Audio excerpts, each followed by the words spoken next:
बेटी का बलिदान भाग 2।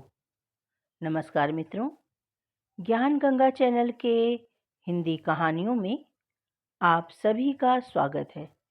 मैं वंदना श्रीवास्तव आज आप सबके समक्ष एक बेटी का बलिदान नामक कहानी का दूसरा भाग लेकर उपस्थित हुई हूँ। दोस्तों, आपने मेरे चैनल को यदि अब तक सब्सक्राइब नहीं किया है तो जल्दी से सब्सक्राइब कर लीजिए। तो चलिए बिना देर किए हुए प्रारंभ करती हूँ आज की ये पूरी कहानी। इसके पहले भाग में आपने सुना कि भावना और उसकी माँ के संघर्षों के बारे में, भाई की बीमारी और उसके डैडी की मृत्यु के बारे में। अब आगे, पर उससे पहले कहानी का पूरा आनंद लेने के लिए यदि आपने इसका पहला भाग नहीं सुना है तो मेरे चैनल पर जाकर अवश्य सुने।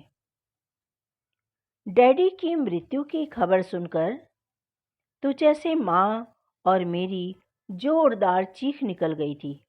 हम दोनों एक दूसरे से लिपटकर खूब रोने लगे थे। भले ही डैडी ने सारी जिंदगी हमारे लिए कुछ नहीं किया था, लेकिन उनका साया हम पर सलामत था। यही हमारे लिए काफ़ी था।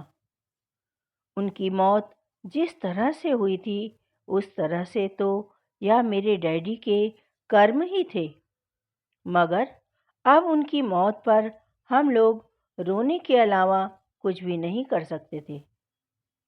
उनकी डेथ बॉडी को हम घर पर ले कर आए थे और मेरी माँ बहुत रो रही थी। इधर हम रतन की वजह से परेशान थे। डैडी का अंतिम संस्कार भी हम लोगों ने बड़ी कठिनाइयों का सामना करने के बाद किया था, लेकिन अब हमारे घर में दिन ब दिन हालत बिगड़ते ही जा रहे थे। मैं बार बार रतन को तसल्ली देती रहती थी कि तुम ठीक हो जाओगे, मगर तसल्ली देने के अलावा मैं कुछ और कर भी तो नहीं सकती थी। अब तो दोनों मामा लोगों ने भी हमसे मुंह फेर लिया था। अब तो उनमें से कोई भी हमें पलट कर नहीं देखता। मैंने माँ से कहा कि डैडी तो इस दुनिया से चले गए, लेकिन अब हमें रतन पर ध्यान देना है। अब आप ऐसे ही रोती रहोगी तो कैसे चलेगा? माँ कहने लगी कि बेटा, मैं क्या करूँ? जितना हो सका मैंने तुम्हारे भाई के लिए किया। यह कहते हुए वह बहुत भावुक हो रही थी। कहने लगी कि अब मैं कुछ नहीं कर सकती। मैं समझ रही थी कि माँ हिम्मत हार रही हैं। अब मुझे ही कुछ करना होगा, मगर मैं अभी क्या करती? इस उदासी के समय में मुझे अपनी दोस्त बबीता वाली बात याद आ गई। तो मैंने उसे फ़ोन किया और उसके साथ अपना दुख बांटते हुए मैंने उसे यहाँ तक कह दिया था कि क्या तुम मेरी कुछ मदद कर सकती हो बबीता?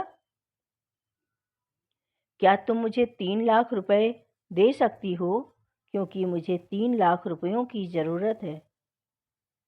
क्या तुम इतने पैसे मुझे दे सकती हो क्या, जिससे कि मेरे भाई का इलाज हो जाए? मेरी बात सुनकर बबीता ने कहा कि तुम्हारे भाई के इलाज के लिए तो लाखों रुपए की ज़रूरत है। मैं तुम्हें इतने पैसे कहाँ से दूँ? इतने पैसे तो मैं तुम्हें नहीं दे सकती, मगर हाँ, मैं तुम्हारी कुछ मदद तो कर ही सकती हूँ। ज़्यादा तो नहीं, पर 5,000 रुपयों तक की मदद कर सकती हूँ मैं। मैंने कहा, अगर तुम मुझे इतनी भी रकम दे दोगी तो भी मुझ पर बहुत बड़ा उपकार होगा तुम्हारा बबीता, क्योंकि मुझे थोड़े थोड़े पैसे ही जमा करने पड़ेंगे। मैं जानती हूँ कि कोई ऐसा नहीं है जो मुझे इतनी बड़ी रकम एक साथ दे सकता है। मेरी बात सुनकर बबीता कहने लगी कि ऐसी बात नहीं है। अभी भी बहुत सारे लोग ऐसे हैं भावना, जो गरीबों की मदद करते हैं और उन्हें सहारा भी देते हैं, बीमार लोगों का इलाज भी करवाते हैं। मैंने कहा, आखिर ऐसे लोग कहाँ हैं? कौन मेरी मदद के लिए सामने क्यों नहीं आता? कौन है ऐसे लोग? कहाँ से आते हैं ऐसे लोग? कोई मेरे भाई का इलाज क्यों नहीं करवाता? कहकर मैं फूट-फूट कर रोने लगी। बबीता मुझे चुप करवाते हुए कहने लगी कि सुनो, एक इंसान ऐसा है जो तुम्हारी मदद कर सकता है और वह हमारे शहर के ही मशहूर बिजनेसमैन हैं। उनका नाम तो सुना होगा ना, सुमित मल्होत्रा जी। मैंने सुना है कि वह गरीब लोगों की बहुत मदद करते हैं। मैंने कई बार उनका उनका इंटरव्यू भी टीवी पर सुना है। वे एक तरह के सोशल वर्कर भी हैं। उन्हें लोगों की मदद करने में बहुत ज़्यादा आनंद आता है। तो तुम उनके पास ही क्यों नहीं चली जाती मदद मांगने के लिए? यदि तुम चाहो तो उन्हें सोशल मीडिया पर सर्च भी तो कर सकती हो। और तो और अच्छी बात यह है कि वह तुम्हारे शहर में ही रहते हैं। तुम्हें उनका पता भी सोशल मीडिया पर मिल जाएगा। तुम एक बार उनसे बात करके देखो तो सही। हो सकता है कि शायद वह तुम्हारी कुछ मदद कर दें। मैंने कहा कि यार, अब वह इतना बड़ा व्यक्ति है, आखिर मेरी जैसी गरीब लड़की से भला क्यों ही मिलेगा वो? मेरी दोस्त ने कहा कि अरे, एक बार तुम कोशिश करके तो देखो। कोशिश करने में भला क्या बुराई है? क्या पता की बात बन जाए। मुझे बबीता की बातें ठीक लगी, तो मैंने भी कहा कि चलो, मैं देखती हूँ, कोशिश करती हूँ। बबीता से बात करने के उपरांत ही मैंने अपना सोशल मीडिया अकाउंट खोला और Sumit Malhotra social worker and businessman के नाम को सर्च किया। मैंने उनका सोशल मीडिया अकाउंट देखा तो मेरे आश्चर्य और खुशी का ठिकाना ही न रहा, क्योंकि उन्होंने बहुत सारे लोगों की मदद की हुई थी। वह सच में एक अच्छे सोशल वर्कर थे, जिन्हें हमारे ही शहर के बहुत सारे लोग जानते भी थे और उनकी बहुत तारीफ भी किया करते थे। मुझे उनके सोशल मीडिया अकाउंट में जितनी भी जानकारी मिल सकती थी, मैंने वह सब सारी जानकारी लेकर अगले ही दिन मैं उनसे मिलने के लिए चली गई थी। जब मैं उनसे मिलने के लिए गई तो पहले मैं उनके ऑफिस में काफ़ी देर तक उनका इंतज़ार करती रही। जब वे फ्री हुए तो वहाँ पर मौजूद उनके असिस्टेंट ने जाकर उन्हें मेरे बारे में बताया। उनका ऑफिस काफ़ी बड़ा होने के कारण मैं तो चारों ओर आश्चर्य से आंखें घुमा घुमा कर देख रही थी। थोड़ी देर के बाद ही मुझे उनके ऑफिस में बुलाया गया।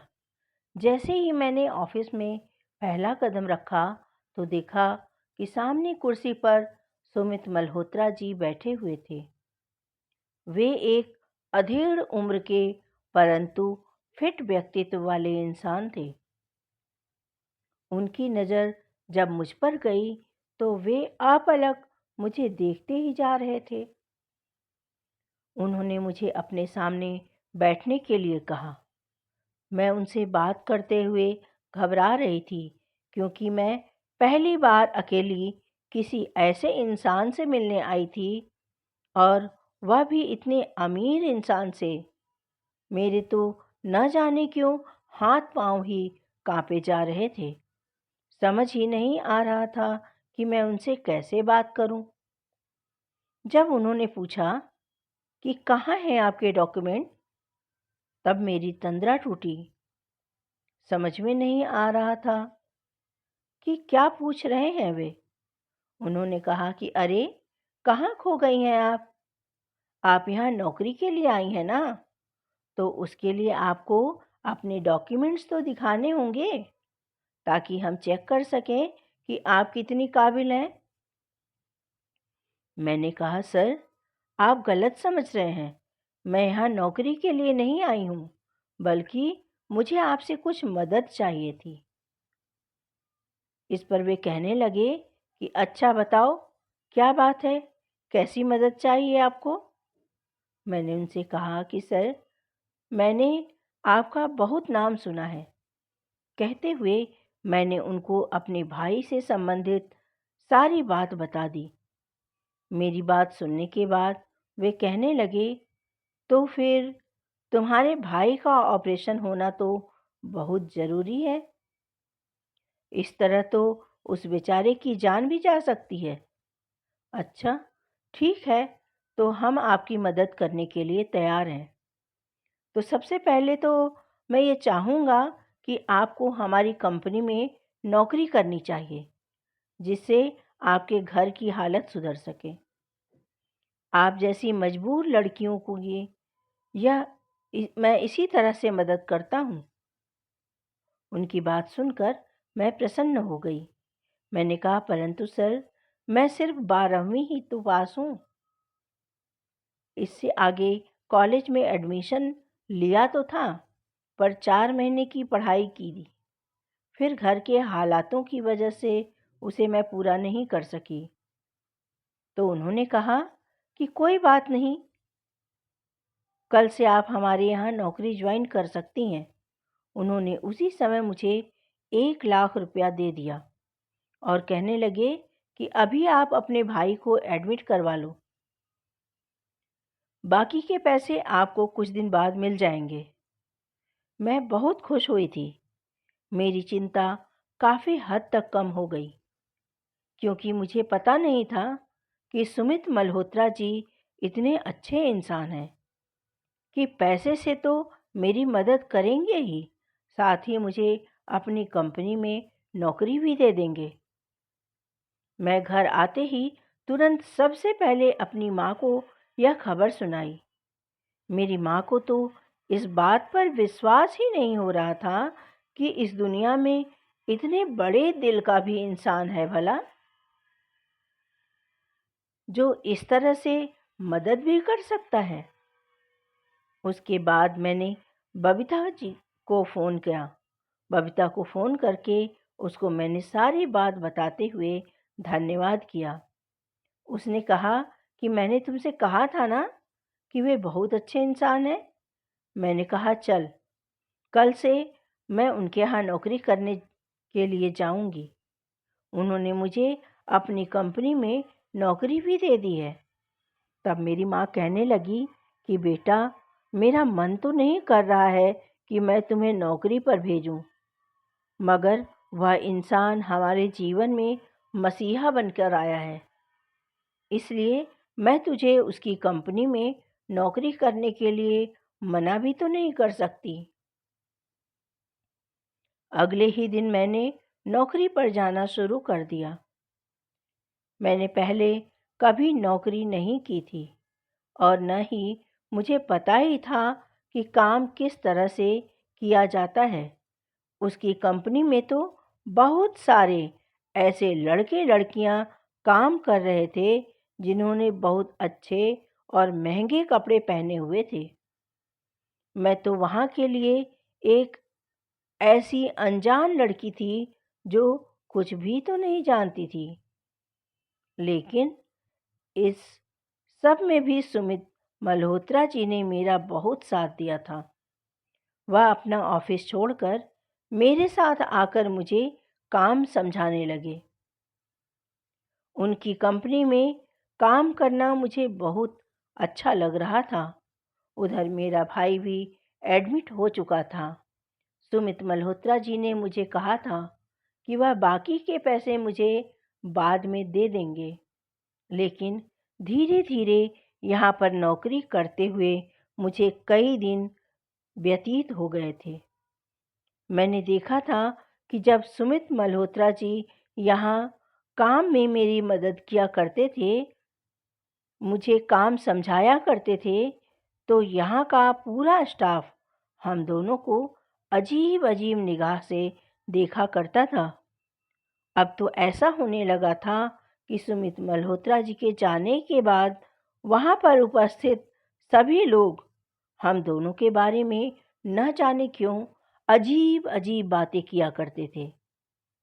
उधर मेरे भाई का इलाज तो चल ही रहा था, लेकिन अभी तक उसके ऑपरेशन का दिन फाइनल नहीं हो पाया था। क्योंकि ऑपरेशन तभी होता जब सारे पैसे अस्पताल में जमा हो जाते। एक दिन मैं ऑफिस में काम कर रही थी, तभी एक लड़की मेरे पास आई और कहने लगी कि तुम अपने आप को क्या समझती हो? उसे इस तरह की बातें करते हुए देख कर मैं तुरंत खड़ी हो गई। मैंने कहा कि क्या हुआ? मैं कुछ समझी नहीं। तो वह कहने लगी कि तुम जिस तरह से सुमित सर से चिपकने की कोशिश कर रही हो, इसका मतलब यही है ना कि तुम इतने अमीर इंसान पर फिदा हो गई हो। वैसे भी तुम जैसी गरीब लड़कियां अमीर लोगों को अपने प्यार के जाल में फंसाना बहुत अच्छे से जानती हो। आखिर तुम लोगों को भी मदद मिल जाती है ना, तो तुम लोग अमीर लोगों का बहुत फायदा उठाने की कोशिश करती हो। तभी तो सर भी हमेशा तुम पर मेहरबान रहते हैं, हमेशा तुम्हारे आगे पीछे घूमते रहते हैं। यहाँ सारे ही लोग तुम्हारे और सर के बारे में बातें करते हैं, मगर सर की इसमें कोई गलती नहीं है, क्योंकि उनका तो स्वभाव ही ऐसा है। लेकिन तुम्हें तो उनसे दूर रहना चाहिए ना। तुम तो उनकी कंपनी की एक मामूली सी नौकर हो, काम भी नहीं जानती। मैंने कहा, जी आप ठीक कह रही हैं, मुझे काम नहीं आता, इसीलिए वही काम तो सर मुझे समझाते हैं। और आप लोग हैं कि आप लोग शायद कुछ गलत समझ रही हैं। मगर वह कहने लगी कि यहाँ पर सब लोग तुम्हारे बारे में गलत ही बातें कर रहे हैं। मुझे उस लड़की की बात बिल्कुल भी ठीक नहीं लग रही थी कि तभी सर ने मुझे अपने ऑफिस में बुलाया, तो मैं जल्दी से वहाँ चली गई। आज मुझे वैसे भी सर से बात करनी थी कि वह कब मेरे भाई का ऑपरेशन करवाने के लिए पैसे देंगे। मैंने कहा कि सर, मुझे पैसों की ज़रूरत है। मेरे भाई की तबीयत अभी भी ठीक नहीं है, उसे ऑपरेशन की बहुत ज़रूरत है। तो वे कहने लगे कि हाँ भाई हाँ, तुम्हें पैसे मिल जाएंगे, आओ मैं तुम्हें काम समझाता हूँ। मैंने कहा कि सर, जितना जल्दी हो सके आप मेरा काम जल्द से जल्द करवा दीजिए ना प्लीज़, क्योंकि यहाँ ऑफिस के लोग हमारे बारे में गलत बातें करने लगे हैं। मुझे ऐसा लग रहा है जैसे ऑफिस के सारे लोग ही समझते हैं कि आपका और मेरा। यह कहकर मैं खामोश हो गई।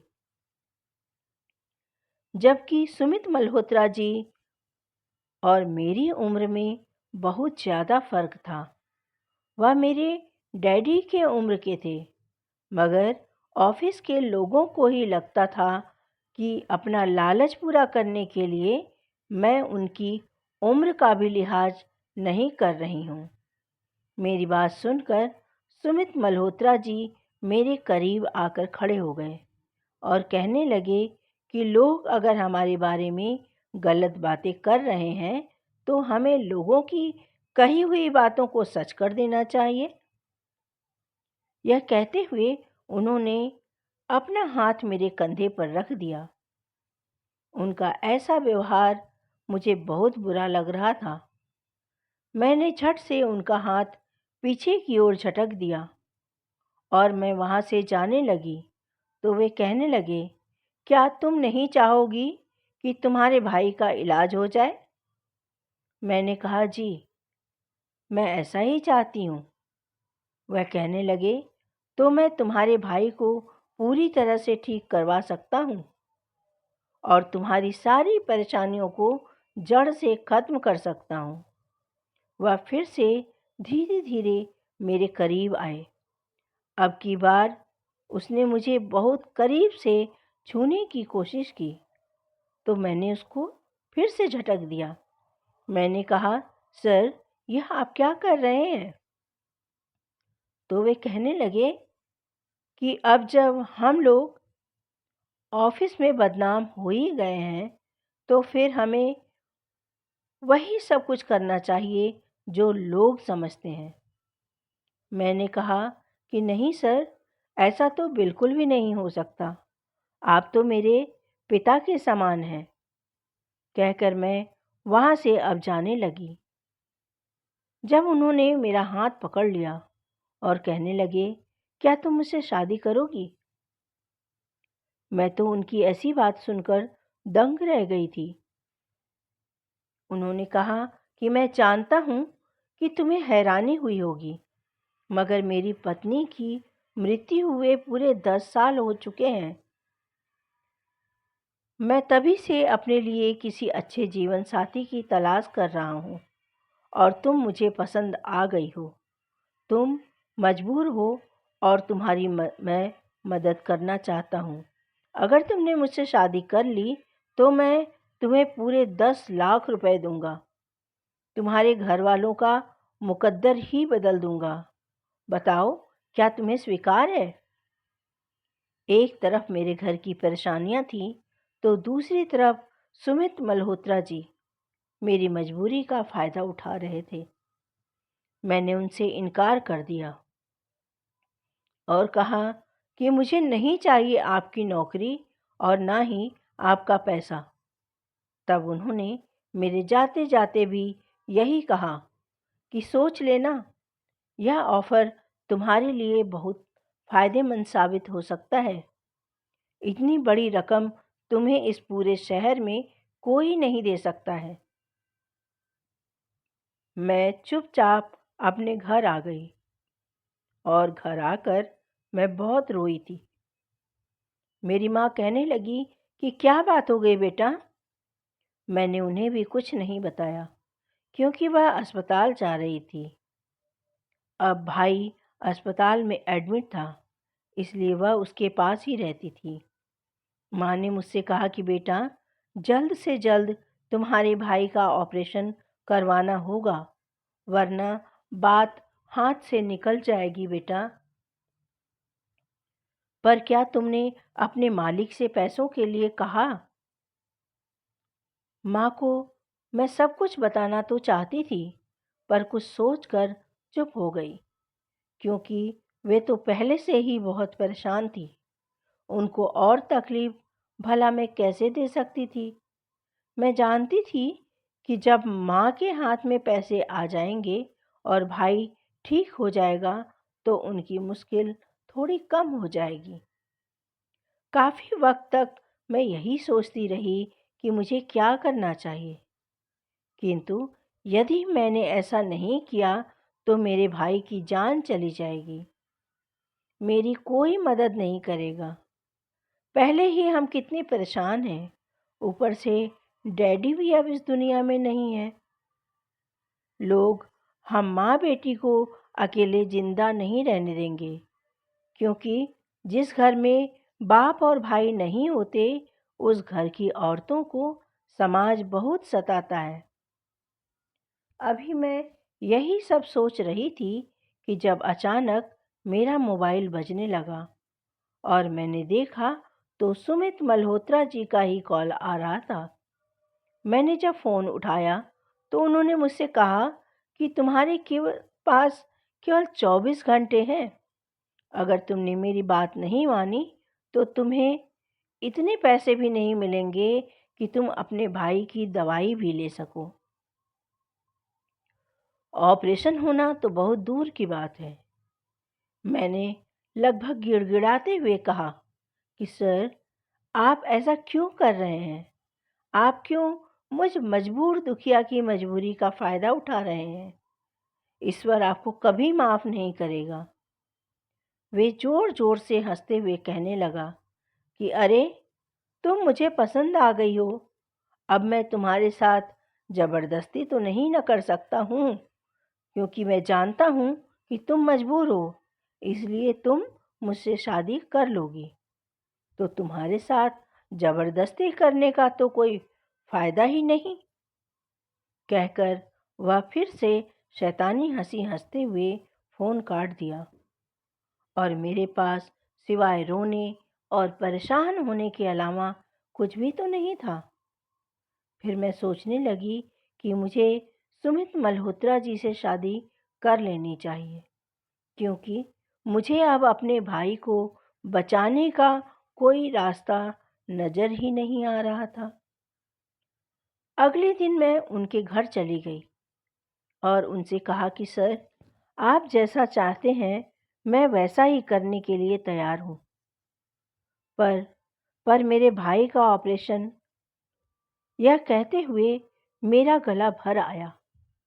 उन्होंने कहा कि तुम उसकी चिंता मत करो, तुम जैसे ही मुझसे शादी करोगी वैसे ही मैं तुम्हारे भाई के लिए पैसे अस्पताल में जमा करवा दूंगा। और हाँ, आज शाम को ही तुम मुझसे शादी करोगी। मैं शादी के लिए सारी व्यवस्थाएं करता हूँ। मैंने रोते हुए हाँ में सर हिलाया और वहाँ से जाने लगी कि तभी वह कड़क आवाज में बोले, अरे तुम कहाँ चली?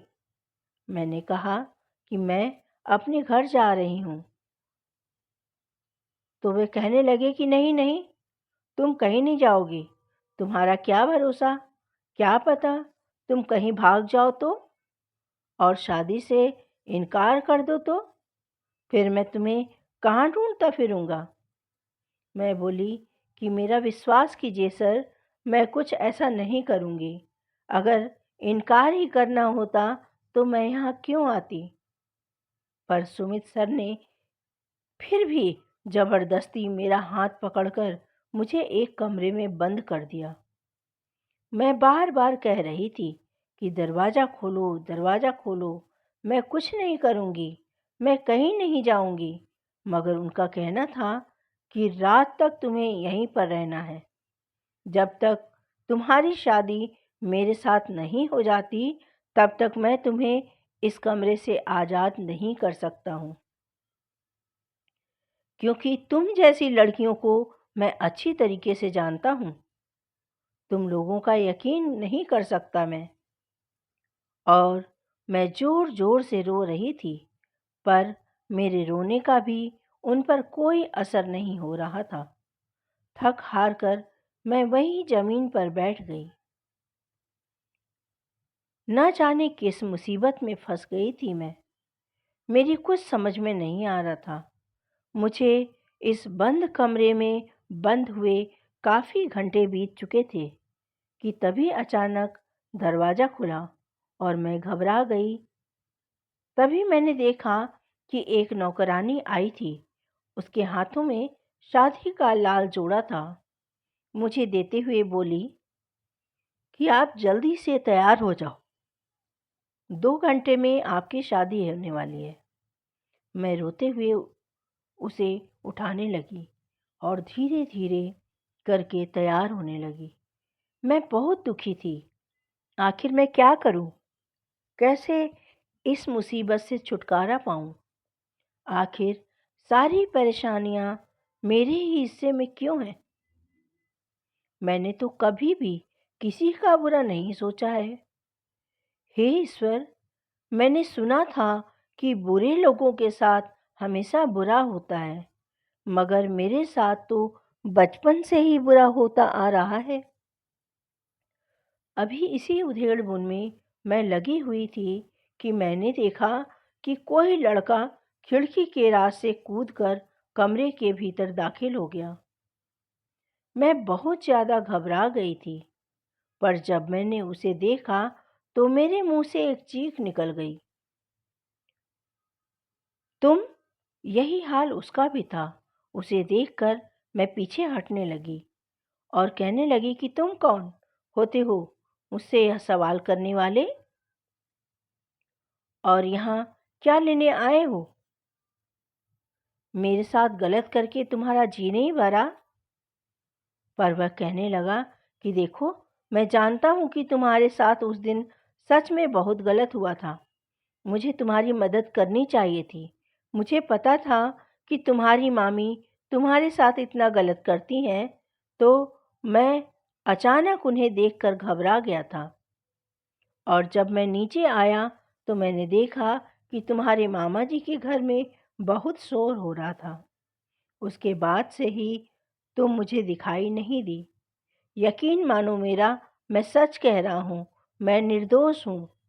अगले दिन जब मैं वहाँ की औरतों को आपस में तुम्हारे बारे में बात करते हुए सुना, तब मुझे इस बात का एहसास हुआ कि मुझसे अनजाने में ही सही पर बहुत बड़ी गलती हो गई है।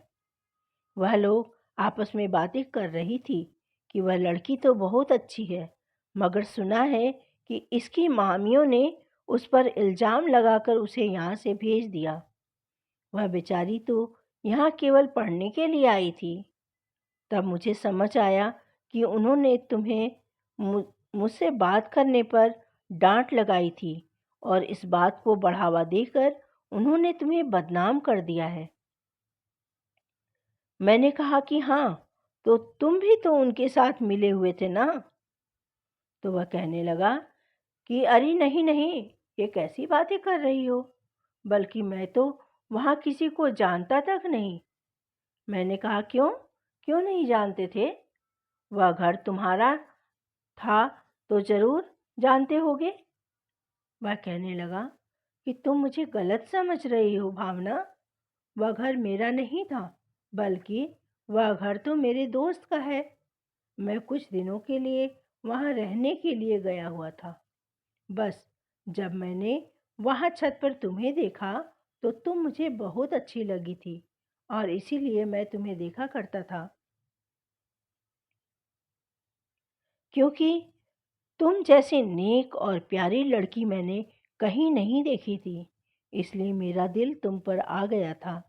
खैर छोड़ो ये सब बातें, पर ये बताओ कि तुम ये सब क्यों करने जा रही हो? तुम्हें पता है कि मैं तुम्हें तलाश करने के लिए कितनी कोशिश की, लेकिन तुम नहीं मिली। आज मिली भी तो ऐसी हालत में। आखिर तुम मुझे बताओ कि तुम यह सब क्यों करने जा रही हो? मुझे उसकी किसी बात पर यकीन नहीं आ रहा था, इसलिए मैंने अपने दोनों हाथों से उसे जोर से धक्का देते हुए कहा कि निकल जाओ यहाँ से। तुम कौन हो मुझसे यह सब पूछने वाले?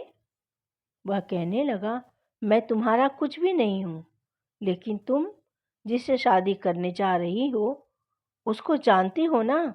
वह अधेड़ उम्र का आदमी है। मैंने कहा, हाँ, मैं सब जानती हूँ और यह शादी मैं अपनी इच्छा से कर रही हूँ। तुम्हें क्या? चले जाओ यहाँ से, मुझे तुम्हारी शक्ल भी नहीं देखनी है। उसने ज़बरदस्ती मेरा हाथ पकड़ लिया और कहने लगा कि नहीं नहीं, तुम अपनी मनमानी नहीं कर सकती हो। मैं घबरा रही थी और हाथ छुड़ाने का बहुत प्रयास कर रही थी, मगर वह कहने लगा कि मैं तुम्हारा हाथ बिल्कुल भी नहीं छोड़ने वाला हूँ। इतनी ही देर में कमरे में दरवाज़ा खुल गया और सुमित मल्होत्रा जी कमरे में प्रवेश कर रहे थे। कहने लगी कि प्लीज़ यहाँ से चले जाओ, अगर उन्होंने तुम्हें यहाँ देख लिया तो बहुत बुरा हो जाएगा। मगर वह मेरा हाथ पकड़कर डटकर वहाँ खड़ा रहा।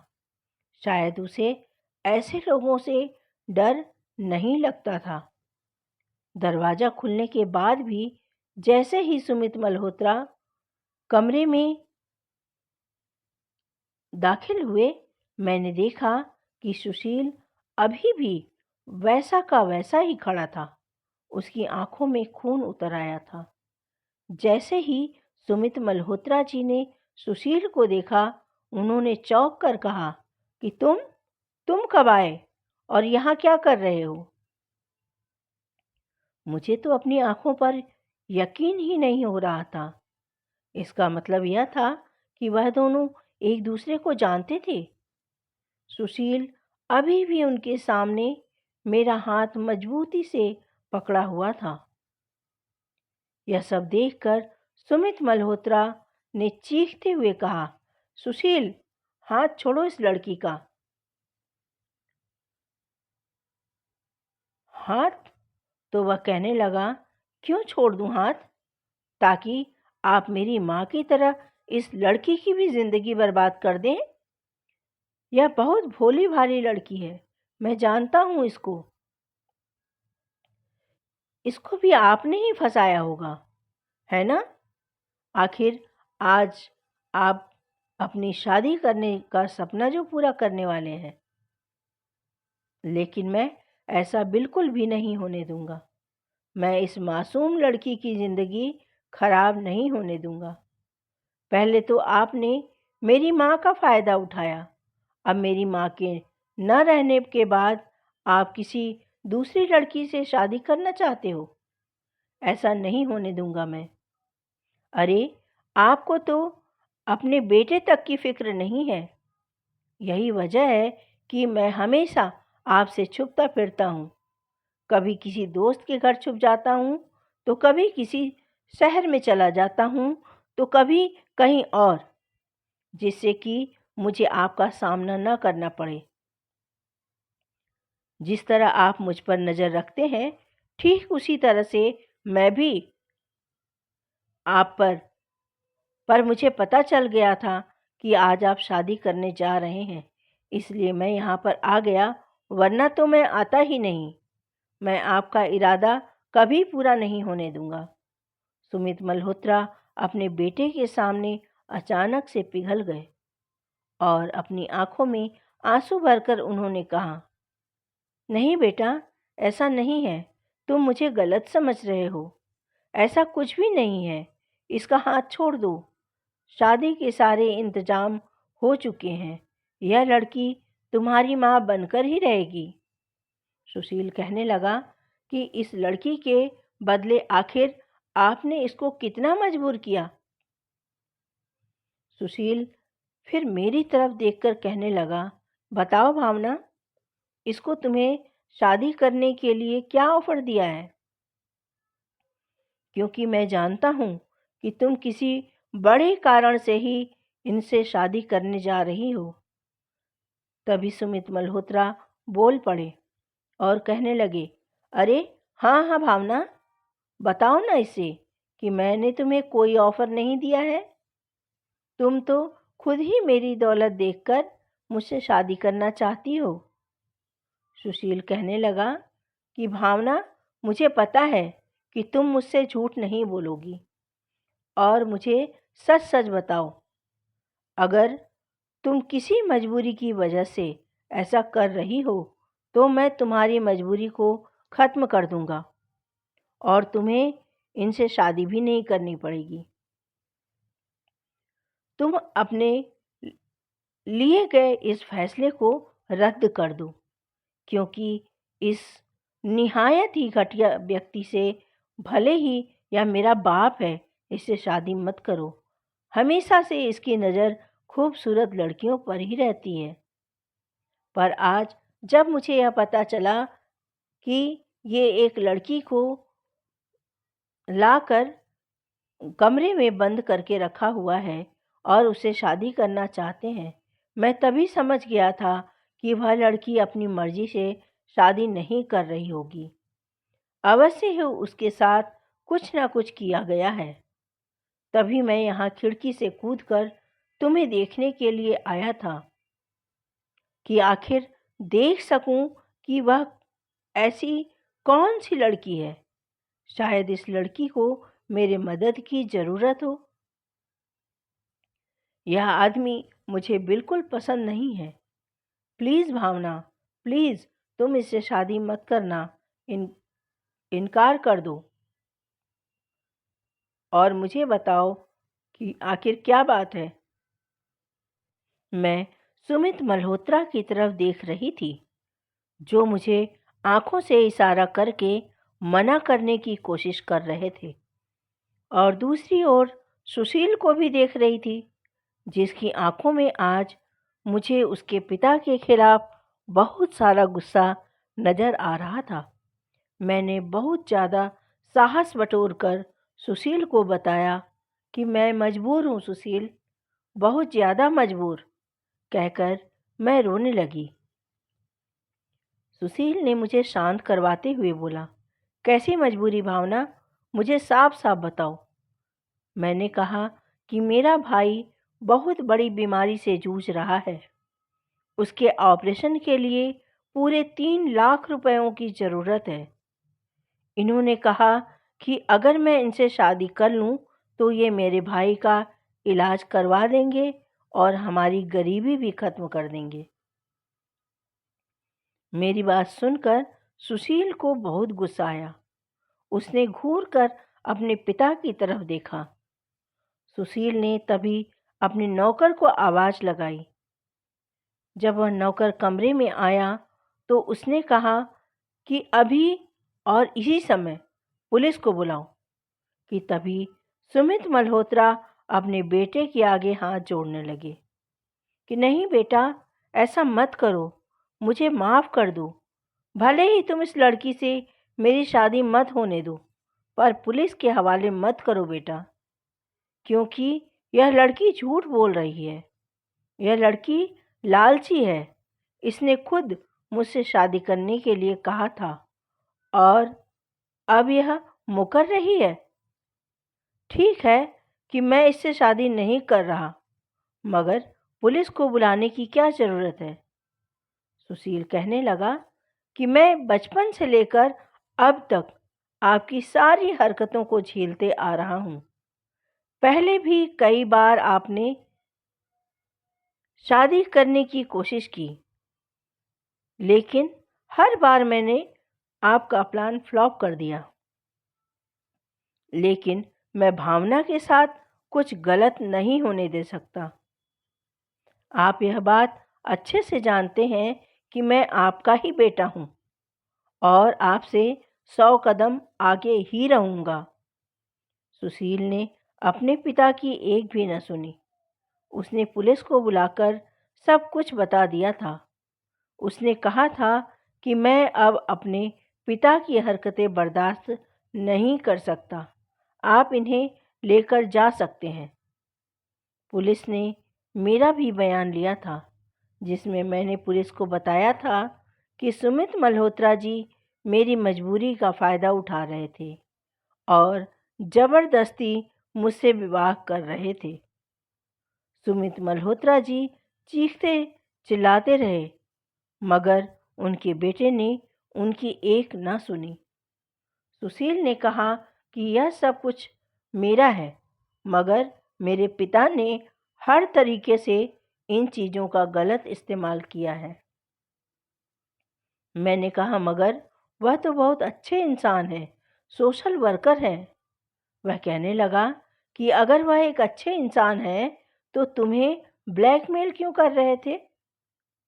वह लोगों की मदद भी अपना कोई न कोई मकसद पूरा करने के लिए ही करते हैं। दुनिया में बहुत सारे ऐसे लोग होते हैं जो सिर्फ अच्छे होने का दिखावा करते हैं, जो सिर्फ सामने से अच्छे होते हैं, लेकिन जब हम उन लोगों के करीब जाते हैं और उन्हें जानते हैं, तभी उनकी हकीकत पता चलती है। मैं तुम्हें और जो लोग मेरी यह कहानी सुन रहे हैं, उन सभी लोगों को मैं यह बताना चाहती हूँ कि अगर किसी इंसान के दिल को समझना है तो उसको परखे बिना आगे न बढ़ें, क्योंकि जब हम किसी को परखते हैं तभी हमें उसकी हकीकत पता चलती है, वरना सामने से तो हर एक इंसान प्यारा और समझदार ही नज़र आता है।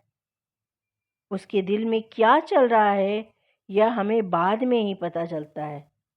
सच में मेरे अनुसार तो सुशील एक बहुत अच्छा लड़का था।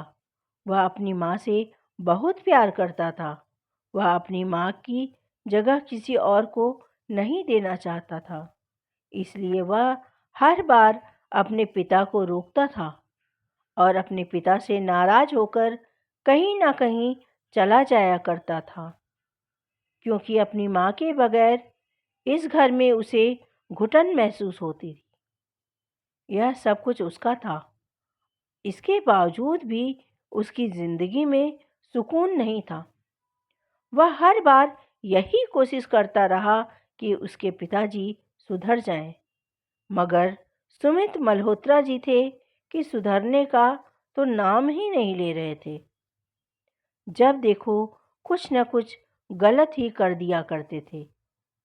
भले ही वे दुनिया के सामने बहुत अच्छे इंसान थे, उनके इन्हीं सब हरकतों के कारण सुशील पहले से भी अपने पिता से नाराज होकर अपने दोस्त ब्रिजेश के घर छुप गया था और कुछ दिनों से वह वहीं रह रहा था।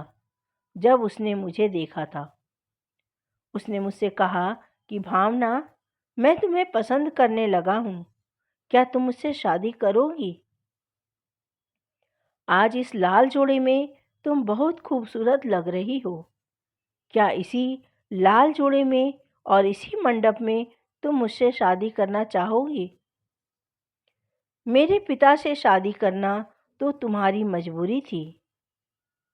भावना, यदि तुम मुझसे शादी कर लोगी तो मैं तुमसे यह वादा करता हूँ कि तुम्हारी सारी जिंदगी संवार दूंगा। मैं तुम्हें बहुत खुश रखूंगा। तुम पहले ऐसी लड़की हो जिसे पहली नज़र में देखते ही मैंने पसंद कर लिया था और मन ही मन तुम्हें चाहने लगा था।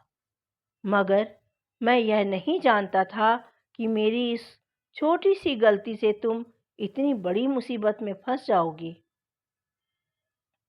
मैं तुमसे उस दिन के लिए माफ़ी मांगता हूँ कि मैं तुम्हें ऐसे समय में अकेला छोड़कर चला गया जब तुम्हें मेरी सबसे ज़्यादा ज़रूरत थी। अरे, मैं डर गया था, मगर अब मैं डरने वाला नहीं हूँ।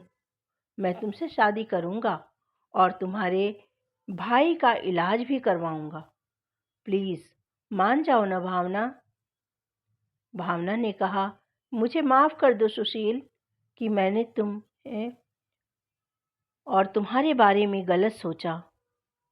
सच में मैं गलत फैसला करने जा रही थी, सिर्फ इसलिए कि मैं अपने घरेलू हालात को सुधार सकूं और अपने भाई को बचा सकूं।